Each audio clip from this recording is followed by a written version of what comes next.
Dr. Sarah Mahurin was named the first female dean of Timothy Dwight College in 2014. It's a role that offers her a unique perspective on the topic she brought to WKU, narratives of and in higher education.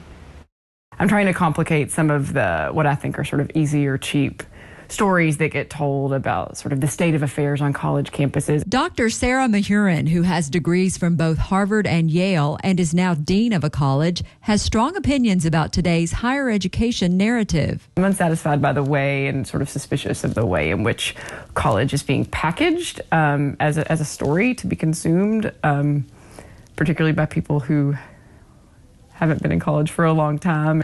That's the message she shared with students and faculty as she launched the Honors College first ever speaker series. The Bowling Green native also talked about her role as a college dean living on a college campus. It's been incredible. It's been challenging and moving and tough. And, you know, my job is never the same from day to day, so it keeps me on my toes. Mahurin didn't have to look far for a mentor who helped prepare her for the rigors of the job. My mother has worked in college athletics on this campus since I was a little girl. And, you know, when I was growing up, I saw the way that she dealt with her athletes, many of whom were in our home and came to my birthday parties when I was a child, and sort of the seriousness with which she took her role as a person in their lives, but also her willingness to be flexible according to their different needs and their backgrounds was really important to me to see.